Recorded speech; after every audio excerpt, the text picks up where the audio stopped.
Everyone, please mark your present key.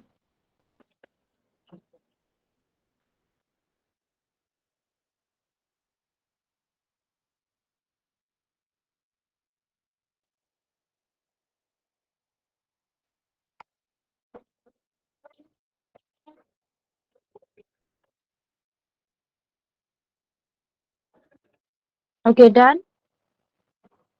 You done with the present key marking?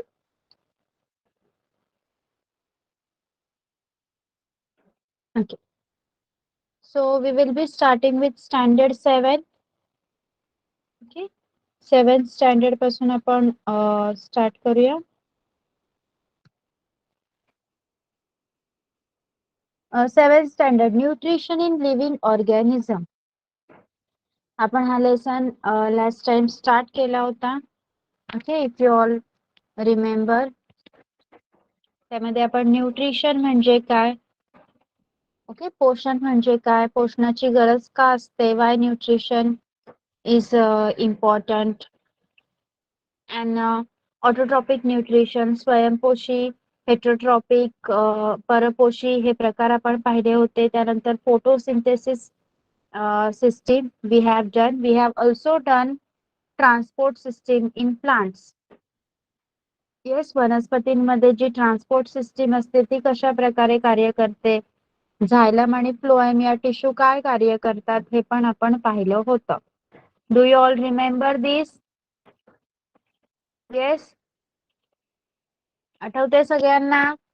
Biological fixation of nitrogen, नायट्रोजनचे जैविक स्थिरीकरण, वातावरणीय. Yes, okay.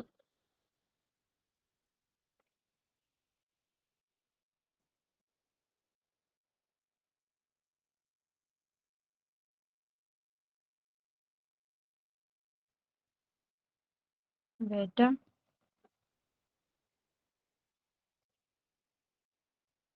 okay, now we will see symbiotic nutrition.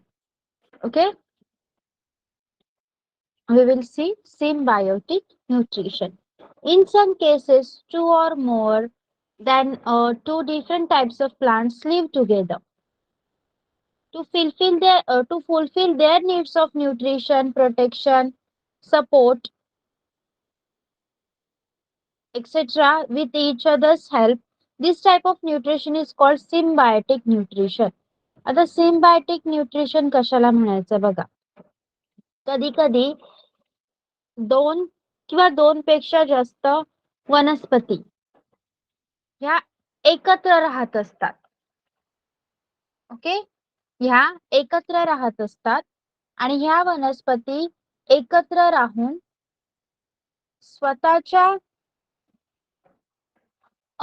जे काही स्वतःचं पोषण आहे, न्यूट्रिशन आहे, येस, स्वतःचं जे काही पोषण आहे, न्यूट्रिशन आहे, त्याचबरोबर प्रोटेक्शन, स्वतःचं संरक्षण आणि त्याचबरोबर स्वतःला मिळणारा सपोर्ट, या सगळ्या गोष्टींचा विचार करून एकमेकांच्या सोबत राहतात. त्यांना सिम्बायोटिक न्यूट्रिशन असं म्हणायचं आहे. Understood?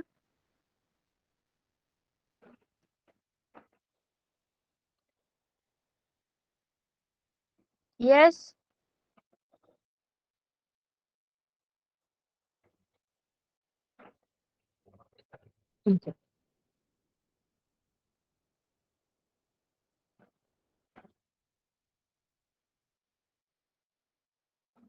Some fungi grow around the roots of some other plants. These plants supply nutrients to the fungi, and in turn, fungi supply minerals and water to the plant. काही बुरशी अशा असतात ज्या काही झाडांच्या मुळाशी राहतात. ओके, आणि मग ते झाड काय करतं, पोषण तत्वे या बुरशीला सप्लाय करतं, आणि ही बुरशी काय करते, पाणी आणि जमिनीतून मिळणारे जे खनिजे आहेत, जे मिनरल्स आहेत, ते ह्या प्लांट्सला पोहोचवते. म्हणजे ते एकमेकांना मदत करून राहतात. Okay, the fungi provides water, minerals as well as shelter to algae. Yes, some fungi and algae live together. तर काही बुरशी आणि शैवाल सुद्धा एकत्र राहतात. The fungi provides water and minerals as well as shelter to algae. मग हे फंगस काय करतात, जसं फंगसला कुठल्या तरी प्लांट्सच्या रूट्सने काही न्यूट्रिएंट्स पुरवले, ओके, मिनरल, आणि फंगसने त्याला मिनरल्स आणि वॉटर पुरवलं, त्याचप्रमाणे जेव्हा फंगाय आणि अल्गी एकत्र राहतात तेव्हा हे फंगाय वॉटर आणि मिनरल्स अल्गीला, शैवालाला पुरवतात, आणि त्यानंतर त्याच्या रिटर्न मध्ये, in return the algae provide food to fungi. Return मध्ये अल्गी काय करतं, या फंगसला, बुरशीला अन्न प्रोव्हाइड करते, फूड प्रोव्हाइड करतं.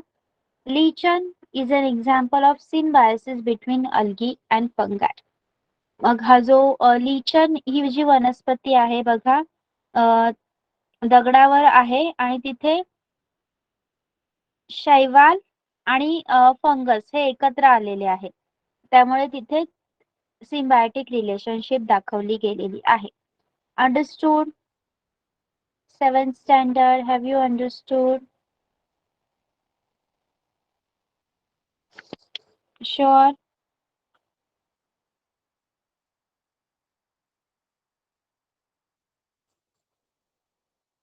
Okay.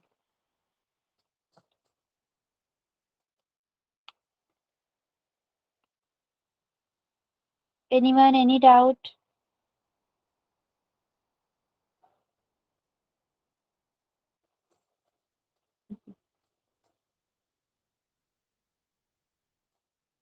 Now, heterotrophic plants.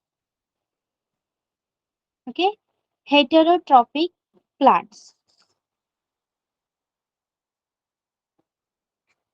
Heterotrophic plants do not contain chlorophyll.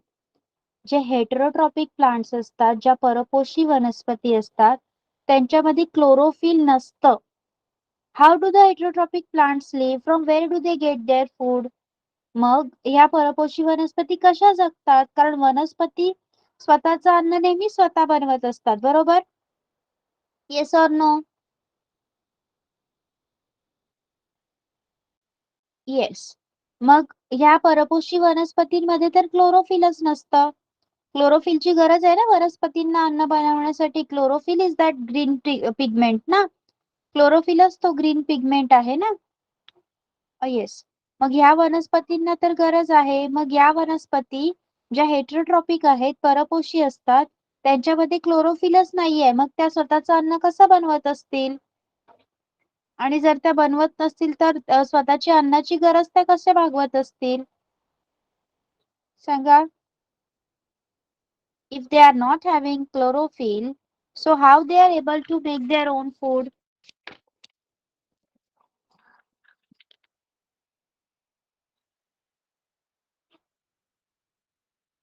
Yes? No one? बघा. Have you seen a yellow wire-like leafless climber plant going on a brick tree? What is its name? तुम्ही कधी पाहिलंय का? एखाद्या मोठ्या झाडावर एकदम wire सारखी येल्लो कलरची वेल चढत चढत वर जाते. पाहिले का कधी? नाव माहितीये का तुम्हाला त्याचं? कुणाला नाव माहितीये? नो? ओके, बघा. The plants that grow on the body of other plants to obtain food are called as parasitic plants. For example, Loranthus and Cascata. Okay. ज्या वनस्पती दुसऱ्या एखाद्या वनस्पतीवर त्यांची दुसऱ्या एखाद्या वनस्पतीवर त्यांची वाढ होते आणि ते अन्नासाठी त्याच वनस्पतीवर अवलंबून असतात, त्यांना पॅरासिटिक प्लांट म्हणजे परपोषी वनस्पती असं म्हणतात. For example, Loranthus and Cuscuta. Okay. Due to the absence of the chlorophyll, the cascata is completely dependent on the host plant. Okay. या वनस्पतींमध्ये क्लोरोफिल नावाचं पिगमेंट नसतं, म्हणून या वनस्पती पूर्णपणे होस्ट प्लांटवर, म्हणजे ज्या वनस्पतींवर त्या वाढत आहेत त्या वनस्पतींवर अन्नासाठी पूर्णपणे अवलंबून असतात. Hence it is said to be a completely parasitic plant. म्हणूनच त्यांना पूर्णपणे परपोषी वनस्पती असंच म्हटलं जातं. You must have also noticed loranthus that grows on trees. Okay, मग लोरॅन्थस नावाची ही जी वनस्पती आहे, जिला बांडगुळ म्हणतात मराठीमध्ये, ओके, ही आपण मोस्टली बहुतेक ठिकाणी पाहतो. Okay, this is that. ना इन्सेक्टिव्होरस प्लांट्स, कीटकभक्षी वनस्पती. काही वनस्पती या कीटकभक्षी सुद्धा असतात, जसं ड्रॉसेरा बर्मॅनी. पहा, we have seen how some plants feed upon insects to obtain nutrients. आपण मागेच पाहिलं की काही वनस्पती कीटकांचं भक्षण करतात आणि अन्नघटक मिळवतात. These insectivorous plants generally grow in soil or water deficient in nitrogenous compounds. मग हे जे इन्सेक्टिव्होरस प्लांट्स असतात ना, या कीटकपक्षी वनस्पती, या प्रामुख्याने जिथे नायट्रोजन नसतं जमिनीत तिथेच वाढतात. त्या जमिनीत किंवा पाण्यात वाढतात, सॉइल और water. The plant body of Drosera burmani has a flower-like appearance. मग ड्रॉसेरा बर्मानी ही जी कीटकभक्षी वनस्पती आहे ती एका फुलाप्रमाणे दिसते बघा. It grows close to the ground आणि जमिनीच्या एकदम जवळ वाढते. Its leaves are attractively pink और red in colour with hairs at the margin. या वनस्पतीची पाने गुलाबी किंवा लाल रंगाची असतात आणि ती खूप अट्रॅक्टिव्ह, आकर्षक दिसतात आणि त्यांना छोटे छोटे तंतू असतात, केसांसारखे तंतू असतात मार्जिनवर, त्याच्या कडेवर. Droplets of a sticky substance found at the tips of the hairs attract insects. मग यावर कीटकांना आकर्षित करणारे एक चिकट पदार्थ असतो आणि तो the scientist Johannes Burman identified this plant in Sri Lanka in 1737. Hence the plant is name after him. मग या झाडाचा शोध जोहान्स बर्मन या शास्त्रज्ञाने लावला होता, म्हणून त्याच्या स्मरणार्थ या वनस्पतीचं नाव बर्मानी, ड्रॉसेरा बर्मानी असं ठेवण्यात आलं. Understood?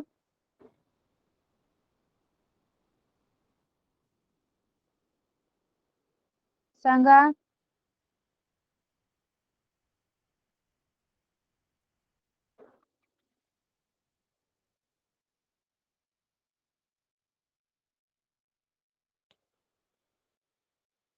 Okay,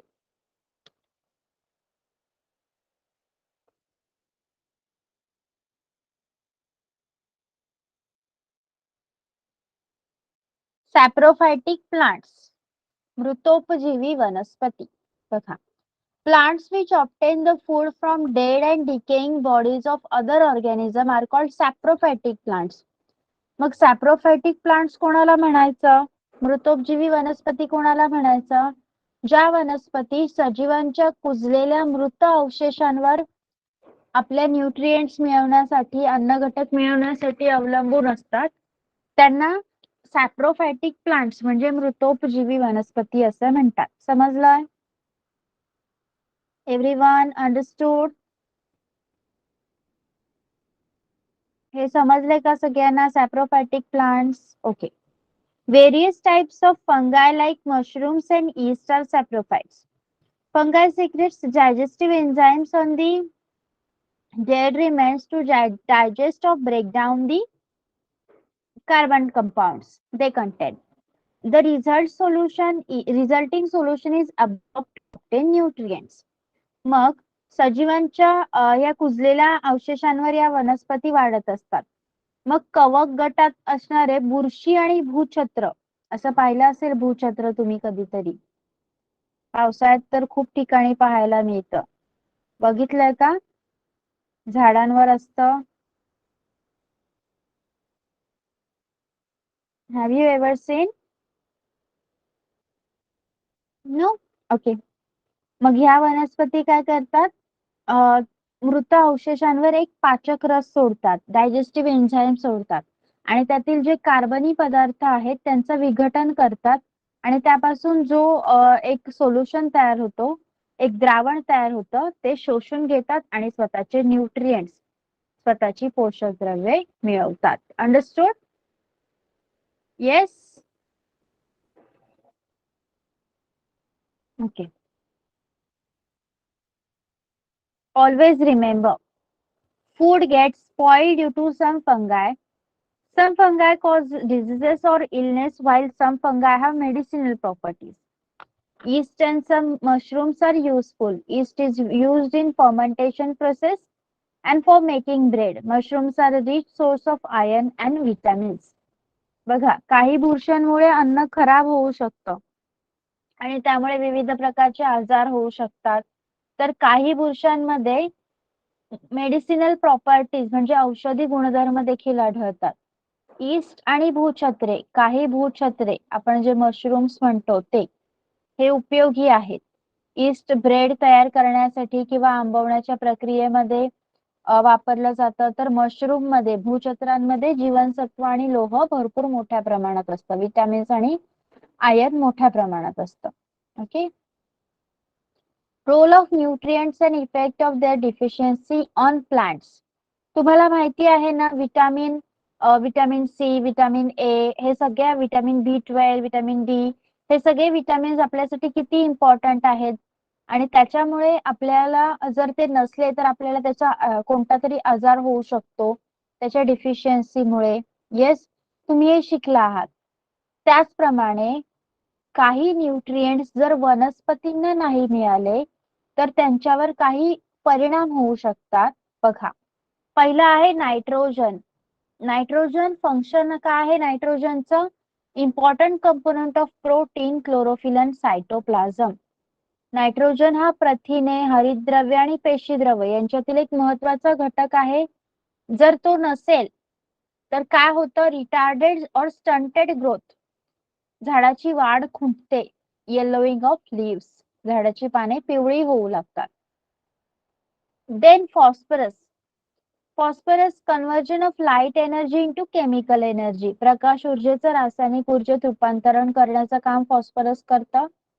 early leaf fall, जर हा फॉस्फरस वनस्पतींना योग्य प्रमाणात मिळाला नाही तर अर्ली लीफ फॉल, लवकरच झाडाची पाने गळायला सुरुवात होते. लेट फ्लावरिंग, उशिरा फुले येतात. स्लो ग्रोथ ऑफ फ्रुट्स, मुळांची वाढ हळूहळू होते. थर्ड आहे potassium. Potassium is necessary for metabolic activities, चयापचयाच्या क्रियेसाठी आवश्यक आहे पोटॅशियम. आणि जर कमी मिळाला किंवा नाही मिळाला तर वीक स्टेम, खोड बारीक होतं. विल्टिंग ऑफ लीव्स, पाने कोमेजून जातात. फेल्युअर टू प्रोड्यूस कार्बोहायड्रेट्स, पिष्टमय पदार्थ तयार होत नाहीत.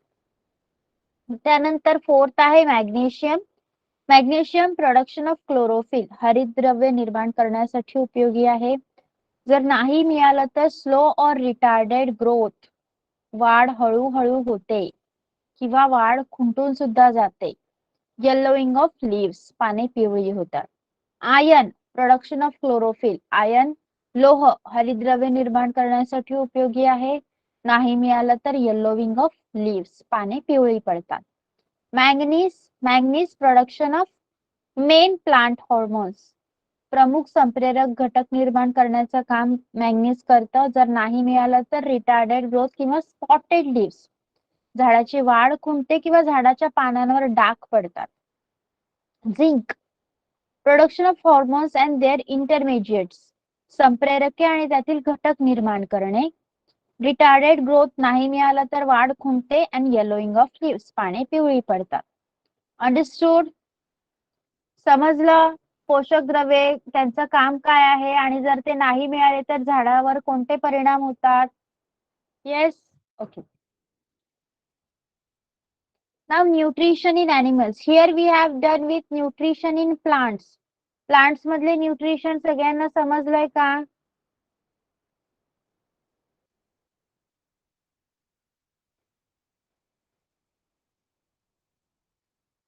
ओके, मग आता आपण न्यूट्रिशन इन अंतरा.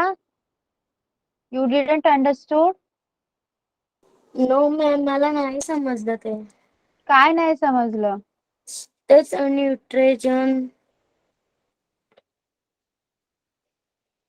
न्यूट्रिशन म्हणजे आता एवढे दिवस मी तुम्हाला हा धडा चालू केल्यापासून वनस्पतींमधलं पोषण शिकवत होते. त्याच्यातलं तुला काहीच नाही समजलं एवढ्या दिवसात? नाही मॅम, ते समजलं. हा मग तेच म्हणाले मी, न्यूट्रिशन इन प्लांट्स म्हणजे वनस्पतींमधलं पोषण. ओके. ओके. येस. आज आपण शिकणार आहोत, आता आपण न्यू टॉपिक चालू करतोय, तो म्हणजे न्यूट्रिशन इन ॲनिमल्स, प्राण्यांमधील पोषण. ओके. पहा, दिस concept refers to the body's need for nutrients, mode of ingesting food and its use in the body. प्राण्यांमधील पोषण या संकल्पनेमध्ये कशाचा विचार केलाय? पोषक तत्वांची शरीराला असणारी गरज, अन्न ग्रहणाची पद्धत आणि त्यांचा शरीरामध्ये होणारा वापर. ओके. चला. Nutrients necessary for various activities of the body are obtained from food. आपण अगोदरच शिकलोय की जी पोषक तत्वे आपल्या शरीराला लागतात ती आपल्याला अन्नापासून मिळतात, अन्नामधून मिळतात.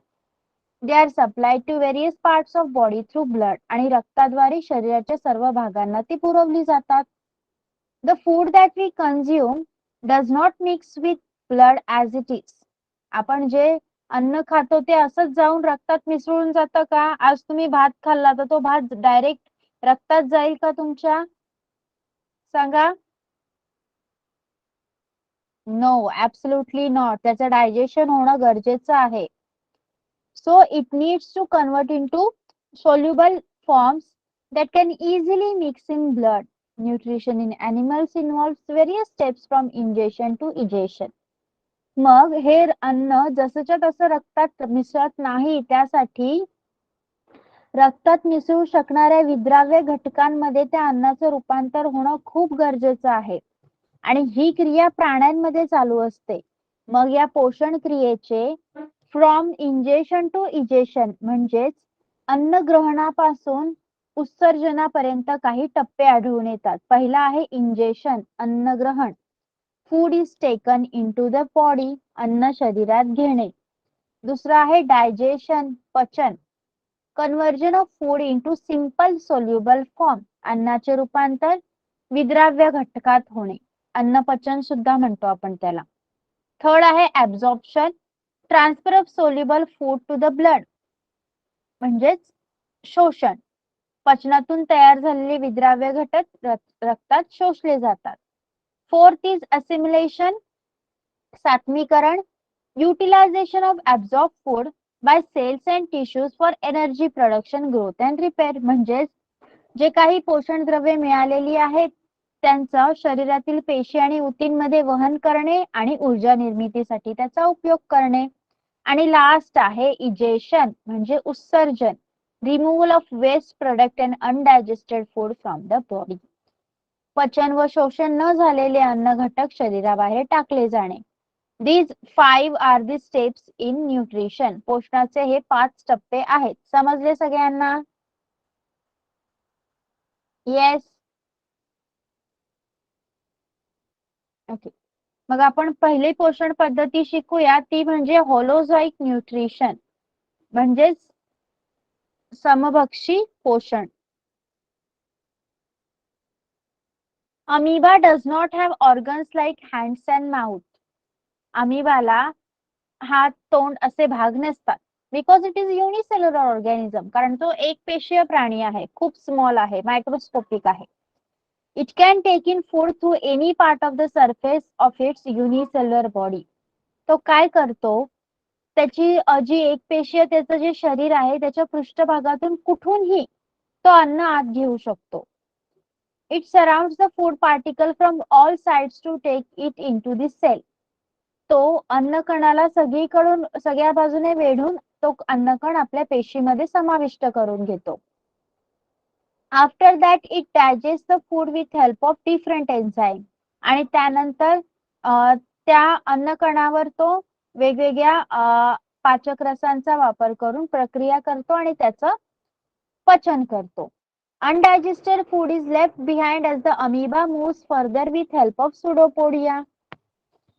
हा जो अमिबा आहे तो सुडोपोडिया, ज्याला छदमपाद असं म्हणतात मराठीमध्ये, त्याच्या साह्याने पुढे पुढे सरकत जातो आणि तो न पचलेला भाग तिथे सोडून देतो.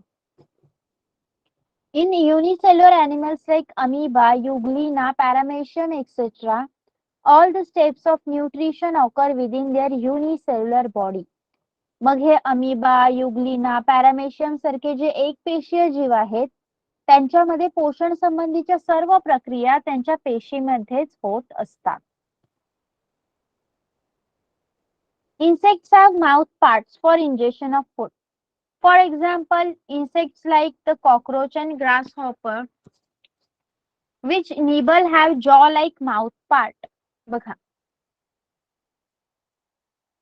सजीवांमध्ये अन्न ग्रहणाकरता वेगवेगळे अवयव असतात. झुरळ किंवा नाकतोड्यासारखे जे कीटक कुरतडण्याचं काम करतात त्यांच्यामध्ये जबड्यासारखे मुखावयव महत्वाचे मानले जातात. Butterfly suck food with a tube like proboscis. तर फुलपाखरू एक नळीसारखी सोंड वापरून अन्न ग्रहण करतं. Mosquitoes and bedbugs use a needle-like mouth part to purse and a tube-like mouth part to suck blood or other fluid. तर डास आणि ढेकूण हे काय करतात? चूषक म्हणजे सुईसारखे त्यांचे मुखावयव असतात ते टोचण्याकरता वापरतात आणि नळीसारख्या मुखावयवांनी ते रक्त किंवा रस ग्रहण करून घेतात. Understood? Yes, understood this one.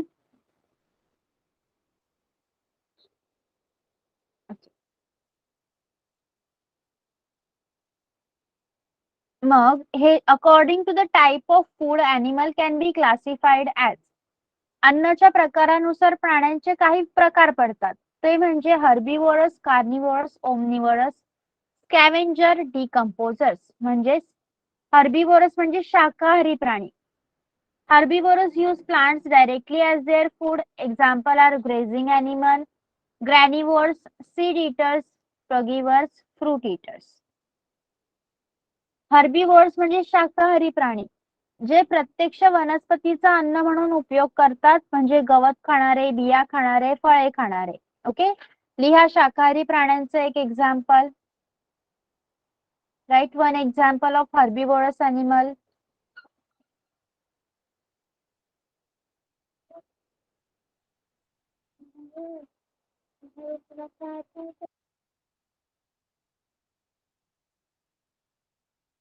शाकाहारी प्राण्याचं एक एक्झाम्पल लिहा चॅट बॉक्स मध्ये. कोण गवत खातं? गवत, फळे, झाडाची पाने. चॅट बॉक्स मध्ये एक्झाम्पल लिहायला सांगितलंय मी. माईक ने ऑन करायला सांगितला.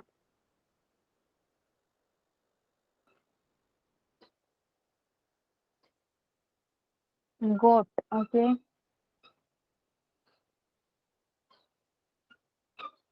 डियर. ओके,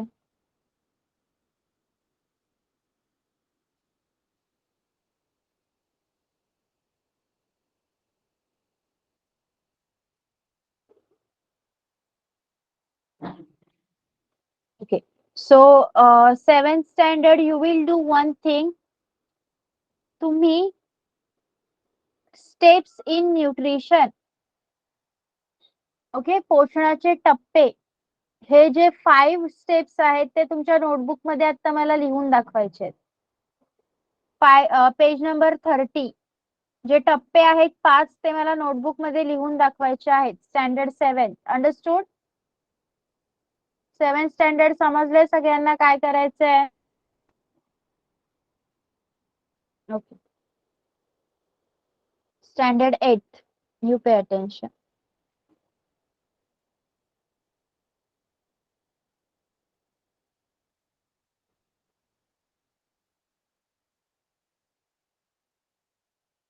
Okay, आपण yes, we are going to complete this your lesson number 4, current, electricity and magnetism. Okay, यामध्ये आपण ड्राय सेल पाहिला होता, lead acid cell, nickel cadmium cell and electric circuit पाहिला होता. Okay, connecting cells also we have done. तर आज आपण शिकणार आहोत magnetic effects of electric current. Okay, magnetic effects of electric current. यासाठी ऍक्टिव्हिटी आहे take the inside tray of an used Used up matchbox. Place a small magnetic needle inside tray. Now take a long connecting wire and wind it around the tray. Complete the electric circuit by connecting in it this wire, electric cell, plug key and the bulb. आता तुम्हाला इथे दाखवल्याप्रमाणे magnetic effect study करण्यासाठी चुंबकीय बल किंवा चुंबकाचा काय effect होतो तिथे हे स्टडी करण्यासाठी एक ऍक्टिव्हिटी करायची आहे. माचिसचा जो ट्रे असतो आतला भाग तो वापरायचा आहे. त्यामध्ये स्मॉल मॅग्नेटिक निडल एक चुंबक सूची ठेवायची आहे. Now take a long connecting wire एक मोठी कनेक्टिंग वायर घ्यायची आहे आणि ती चित्रात इथे आकृतीत दाखवल्याप्रमाणे त्याला वाइंड करायचे गुंडाळून घ्यायचे आहे. Now take a long complete the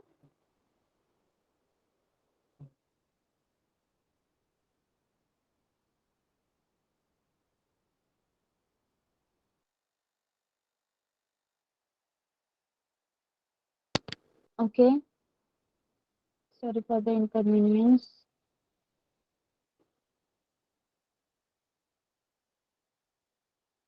okay आणि आता प्लग कळ लावून पूर्णपणे सर्किट कंप्लीट करायचं आहे.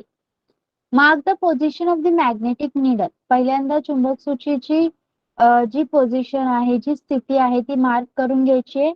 Take a bar magnet near to the magnetic needle. आता एक बार मॅग्नेट त्या चुंबक सूचीच्या जवळ न्यायचा आहे. What do you observe. काय दिसेल तुम्हाला. What will happen. जर एक बार मॅग्नेट त्या चुंबक सूचीच्या जवळ नेला तर काय दिसेल. एक पट्टी चुंबक त्या चुंबक सूचीच्या तुम्ही जर जवळ नेला तर काय दिसेल. काय होईल.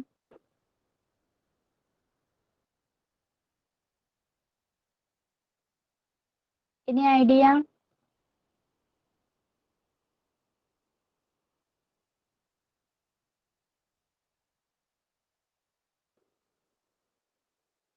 हलेल ना ती तिथून चुंबक सूची जर तिच्या जवळ आपण मॅग्नेट नेला तर ती तिची जागा थोडीशी चेंज करेल. राईट. दिशा बदलेल तिची. Yes.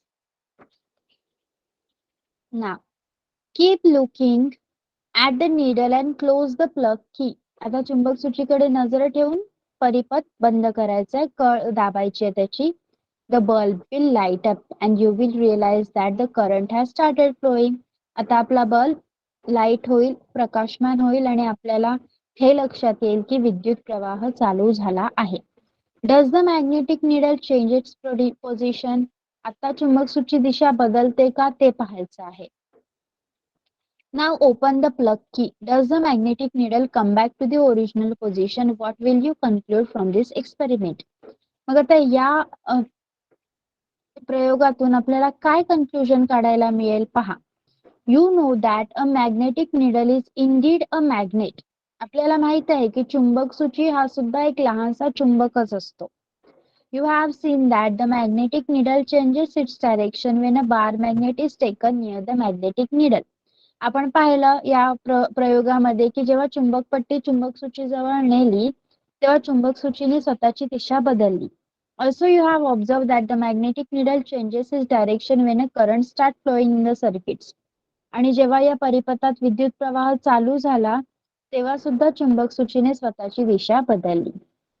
This means that magnetic field is created when an electric current flows in a wire.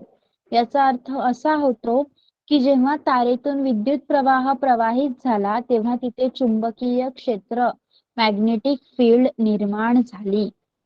Hence Christian Oersted made this observation first. आणि हान्स क्रिश्चियन ओरस्टेड याने हे निरीक्षण पहिल्यांदा नोंदवलं होतं. Briefly we can say that when an electric current passes through a wire a magnetic field is produced around the wire.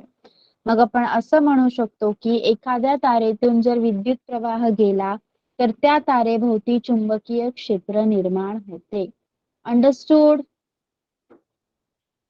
Okay आदेश. Yes understood. Okay. 8th स्टँडर्डचं कोण कोण प्रेझेंट आहे. हँड रेस करा. 8th standard. Tejal. Harsh, Manas, Tanashri, Rohan. Okay.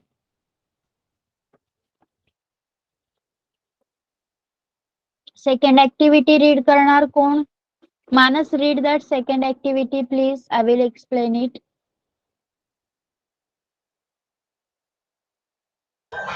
Take a meter long flexible copper wire having resistive coating and wind tightly on a long iron screw.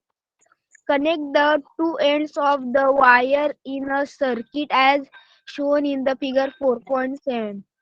Also connect an electric cell and a plug key in a circuit. Keep two 4 iron pin small nails near the screw. Now start the current in the circuit by plugging the key. It will notice that the pins nail have stuck to the tip of the screw. Will the pin nail continue to stick when the plug key is open? When the electric current flows in Okay, the okay, बस. Okay, this was all about activity. काय activity सांगितली आपल्याला? 1 metre भर काय घ्यायचं आहे आपल्याला? Copper wire, right? Yes, flexible copper wire जिला रेजिस्टिव्ह कोटिंग असेल, म्हणजेच विद्युतरोधीचं आवरण असेल अशी एक तांब्याची तार घ्यायची आहे. Okay, and wind tightly on a long iron screw. तिला एका लांब लोखंडी स्क्रूवर गुंडाळायची आहे. तारेची दोन्ही टोकं जोडायची आहे एका सर्किटला इथे दाखवल्याप्रमाणे, आणि त्याला एक प्लग की सुद्धा जोडायची आहे. स्क्रूच्या जवळ 2 ते 4 लोखंडी टाचण्या ठेवायच्या आहेत आणि प्लग की ऑफ करायचंय, बंद करून काय करायचंय, या सर्किट मधून इलेक्ट्रिक करंट चालू करायचंय, विद्युत प्रवाह चालू करायचाय. आपल्याला काय दिसेल, या टाचण्या स्क्रूच्या टोकाला जाऊन चिकटतील आणि आपण जर प्लग की ओपन केलं, ओके, तर त्या खाली पडतील की चिकटलेल्या स्थितीतच राहतील हे पाहणार आहोत आपण. पहा. When the electric current flows in the wire, magnetism is produced in the coil around the screw. Because of that the screw also attains magnetism. As soon as the current is stopped, the magnetism vanishes and the system of coil in the screw is called electromagnet. जेव्हा तारेतील विद्युत प्रवाह चालू असतो तेव्हा screw भोवती coil मध्ये चुंबकत्व निर्माण होतं, म्हणून ती टाचणी खिळ्याला चिकटली. पण जेव्हा आपण इलेक्ट्रिक करंट बंद करतो तेव्हा ती टाचणी खाली पडते, कारण मॅग्नेटिझम संपून जातं. ओके, विद्युत प्रवाह खंडित केल्यामुळे चुंबकत्व सुद्धा संपून जातं. आणि या सिस्टीमला, कॉईल आणि स्क्रूच्या या सिस्टीमला इलेक्ट्रोमॅग्नेट असं म्हणतात. कुंतल आणि स्क्रूची ही जी संहिता आहे त्याला विद्युत चुंबक, इलेक्ट्रोमॅग्नेट, विद्युत चुंबक असं म्हणतात. You have seen various uses of electromagnet in 6th standard. Electromagnets are used to produce strong magnetic field useful in scientific research. आपण 6th स्टँडर्ड मध्ये या विद्युत चुंबकाचा वापर पाहिला आहे. ओके, विज्ञान संशोधनामध्ये तीव्र चुंबकीय क्षेत्र करण्यासाठी इथे विद्युत चुंबक वापरलं जातं. आता आपला लास्ट टॉपिक आहे बेल, इलेक्ट्रिक बेल, विद्युत घंटा. कोण वाचणार? You read, I will explain in Marathi. Who will read, Dhanashri?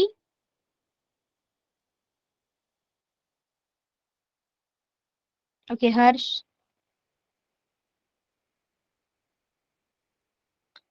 What's? Yes, ma'am. Electric bill. Many of you must have seen the simple electric bill. Open search a bill with in out of order. Figure 4.8 depicts a bill with its outer core removed. We see that there is an electric magnet inside. Let us understand the working of the bill. A copper wire is wound around an iron piston. This coil acts as an electric magnet and iron strip along with a striker is fitted near to the electromagnet. Electromagnet, a contact strip in in touch with the script.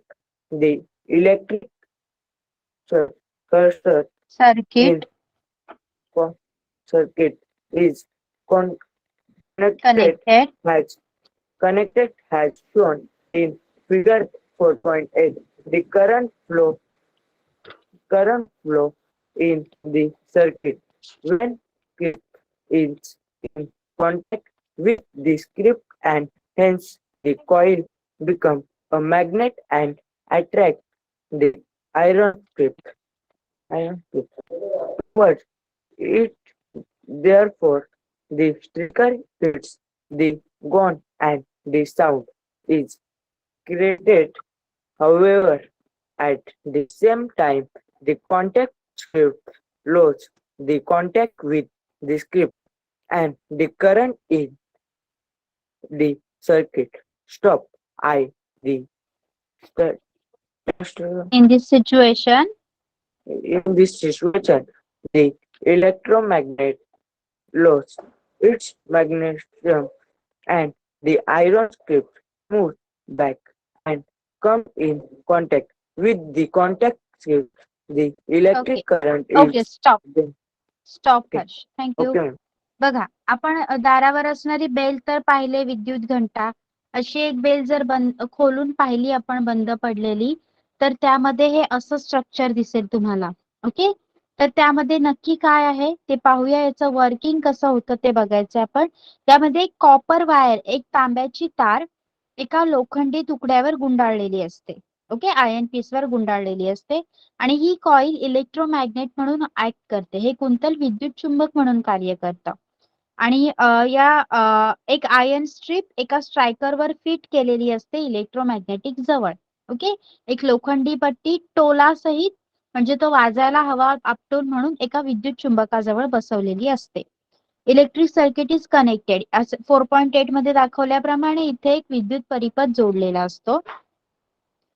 Now current flows in the circuit when screw is in contact with the strip, and hence the coil becomes a magnet and attract the iron strip towards it.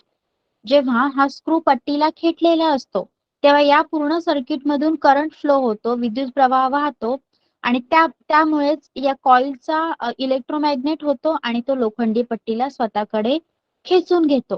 त्याचमुळे काय होतं, घंटेवर जो टोळा आहे, striker आहे, तो आदळतो आणि आवाज येतो. ओके, पण त्याच वेळी या संपर्क स्क्रूचा लोखंडी पट्टीशी असलेला संपर्क पण तुटतो. परत विद्युत प्रवाह बंद होतो आणि त्याची मॅग्नेटिक फील्ड पण बंद होते आणि ती लोखंडी पट्टी पुन्हा मागे येते आणि पुन्हा थोड्या वेळाने कनेक्ट होते आणि स्क्रूला चिकटते. म्हणून आपण बेल बंद केल्यावर आवाज बंद होतो आणि बेल बटन दाबल्यावर पुन्हा आवाज येतो. Yes, understood? Yes, understood this one. Electric bell construction समजले सगळ्यांना? Okay, yes, here we have done with your lesson number 4. आता तुम्हाला filling the blanks find out करायचे आहेत. Find out the filling the blanks and I will ask you in 5 minutes. Okay, standard 8 filling the blanks find out करा. 7th standard लिहून झालाय तुमचं? Yes, okay, चला आपण we will continue with your lesson. आपण herbivorous पाहिले. Now we will learn about carnivorous and others.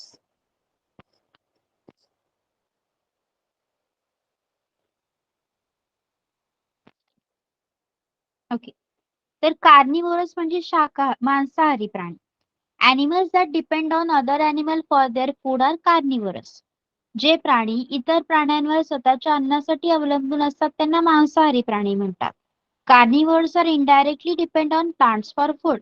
आणि मांसाहारी प्राणी हे अन्नासाठी अप्रत्यक्षपणे वनस्पतीवर अवलंबून असतात, कारण शाकाहारी प्राणी वनस्पतींना खातात आणि मांसाहारी प्राणी शाकाहारी प्राण्यांना खातात. Okay, now omnivorous. Animals that obtain their food from both plant and animal are called omnivore. Example, a monkey, chimpanzees, human. मग मिश्राहारी म्हणजे कोण? जे वनस्पती आणि प्राणी या दोघांवर अन्नासाठी अवलंबून आहेत ते, जसं वानर, चिंपांजी आणि मानव. Some of the organisms around us perform the function of cleaning and conserving the environment by the very act of feeding themselves. They are called scavenger or decomposer. बघा, आपल्या सभोवताली असे पण काही सजीव आढळतात ते स्वतःच्या अन्नग्रहणाच्या क्रियेबरोबरच पर्यावरण स्वच्छ राखतात आणि पर्यावरण संवर्धनाचं देखील कार्य करतात. ते आहेत स्वच्छताकर्मी आणि विघटक, scavengers and decomposers. Now, scavengers obtain their food from dead bodies and of animal. For example, vulture, crow, hyena. Scavengers म्हणजे स्वच्छताकर्मी. हे प्राणी काय करतात? मृत प्राण्याच्या शरीरापासून स्वतःचं अन्न मिळवतात आणि जगतात. जसं गिधाड, कावळा, तरस. त्यानंतर येतात decomposers, विघटक. Decomposers are some microbes which obtain their food by decomposing the dead bodies of organisms or other animals. Decomposers हे सूक्ष्मजीव असतात आणि ते मृत शरीराच्या अवशेष तसंच काही पदार्थ कुजवून त्यापासून अन्न मिळवत असतात. Okay, understood? Herbivorous, carnivorous, omnivore, scavenger, decomposer, शाकाहारी, मांसाहारी, मिश्राहारी, त्याचबरोबर स्वच्छताकर्मी आणि विघटक हे प्राण्यांचे प्रकार समजले सगळ्यांना? येस. आता आपण पाहणार आहोत सॅप्रोझोइक न्यूट्रिशन. आतापर्यंत आपण होलोझोइक न्यूट्रिशन पाहिलं होतं. आता सॅप्रोझोइक म्हणजे मृतोपजीवी पोषण. Some insects, unicellular animals, etc. obtain the nutrients by absorbing the liquid organic material from the dead bodies of other animals or from the environment. This is saprozoic nutrition. For example, houseflies and spider. बघा, काही कीटक किंवा एकपेशीय सूक्ष्मजीव हे मृत शरीरातील किंवा आजूबाजूच्या वातावरणातील जे द्रवरूप सेंद्रिय पदार्थ आहेत त्याचं शोषण करून त्याचा अन्न म्हणून वापर करतात. त्यांना मृतोपजीवी सॅप्रोझोइक न्यूट्रिशन असं म्हणतात. जसं कोळी, मुंग्या, घरमाशा. एखादा कॉक्रोच वगैरे मेल्यावर त्यावर मुंग्या येताना तुम्ही पाहिल्या असतील. Yes, have you ever seen? काय येतात या मुंग्या? कारण त्या saprozoic nutrition mode of nutrition follow करतात, मृतोपजीवी पोषण पद्धती अवलंबतात म्हणून. ओके, त्यानंतर आहे पॅरासिटिक न्यूट्रिशन, परजीवी पोषण. बघा, some animals depend upon other animals for their food. They can obtain the food only from animal on whom they are dependent. This is called parasitic nutrition. See, आपल्या घरातील जर कुत्रा असेल, गोठ्यातील म्हैस असेल तर त्यांच्या अंगावर काही लहान प्राणी असतात. ओके, हे प्राणी स्वतःचं अन्न मिळवण्यासाठी काय करतात? ज्या सजीवांवर हे प्राणी इतर सजीवांवर अवलंबून राहतात आणि त्यांच्याकडूनच आपलं अन्न मिळवतात. याला पॅरासाइटिक न्यूट्रिशन म्हणजे परजीवी पोषण असं म्हणतात. Some animals live on the body surface of other animal and obtain their food by sucking their blood. काही प्राणी इतर प्राण्यांच्या शरीरावर राहतात आणि त्यांचे रक्त शोषून आपलं अन्न प्राप्त करतात. This is called ectoparasitic nutrition and such animal are called ectoparasites. मग या पद्धतीला एक्टोपॅरासाइटिक न्यूट्रिशन म्हणजे बाह्य परजीवी पोषण असं म्हणतात. तर हे कोण फॉलो करतं? लाउस म्हणजे केसात असणाऱ्या उवा, बेडबग आणि टिक, गोचिड आणि ढेकूण. Animals like tapeworm and roundworms live inside the body of other animal to obtain their food. This is endoparasitic nutrition and these animals are known as endoparasites. त्यानंतर पट्टकृमी आणि गोलकृमी हे जंत आपल्या शरीराच्या आत राहतात. माहिती आहे ना तुम्हाला, जंत झाले असं म्हणतो आपण. आई ओरडत असते, जास्त गोड खाऊ नकोस. येस, आपल्या बॉडीमध्ये, आपल्या पोटामध्ये पण असे परजीवी राहतात, माहिती आहे ना तुम्हाला? मग हे जे टेपवर्म आहेत ते जंत आपल्या शरीराच्या आत राहतात आणि रक्ताद्वारे अन्नाचं किंवा प्रत्यक्ष अन्नाचं देखील शोषण करतात. या पद्धतीला एंडोपॅरासायटिक न्यूट्रिशन म्हणजे अंतपरजीवी पोषण असं म्हणतात. आणि हे प्राणी एंडोपॅरासाइट्स म्हणजेच अंतपरजीवी प्राणी म्हणून ओळखले जातात. Understood? Yes, here we have done with your lesson number 4. Have you understood? Yes, everyone. कोणाला काही डाऊट आहे लेसन मध्ये? शुअर फाइंड आउट करा क्वेश्चन आन्सर्स, आणि काही नाही आलं तर you can ask me. Okay. 8th standard find out केले? Fill in the blank. चला.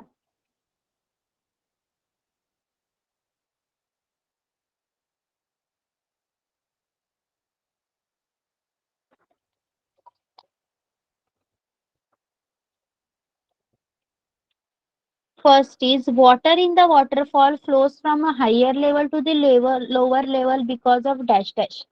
धबधब्याचे पाणी वरील पातळीपासून खालील पातळीवर पडते याचे कारण? चॅटबॉक्स मध्ये लिहा चला पटापट.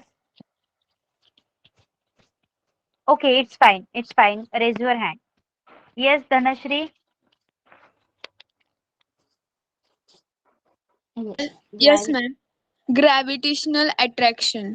ग्रॅव्हिटेशनल अट्रॅक्शन, गुरुत्वाकर्षण. ओके. सेकंड आहे in an electric circuit electrons flow from a point of dash dash potential to the point of dash dash potential. एखाद्या परिपथात इलेक्ट्रॉन्स डॅश डॅश विभव असलेल्या बिंदूपासून डॅश डॅश विभव असलेल्या बिंदूकडे वाहतात. एजल. कमी अधिक. Yes, lower to higher. C is the difference between electrostatic potential of the positive and the negative end of an electric cell is a dash dash of the cell. विद्युत घटाच्या धन अग्र आणि ऋण अग्र यांच्या विद्युत स्थितिक विभवातील फरक म्हणजे त्या घटाचे टिंबटिंब होय. रोहन. विभवांतर. विभवांतर, potential difference. D is 3 electric cells of potential difference 1.5 volt each have been connected as a battery. The potential difference of the battery will be dash dash volt. विद्युत घटा 1.5 व्होल्ट विभांतराच्या 3 विद्युत घटांची बॅटरी स्वरूपात जोडणी केलेली आहे. या बॅटरीचे विभवांतर टिंबटिंब व्होल्ट इतके असेल.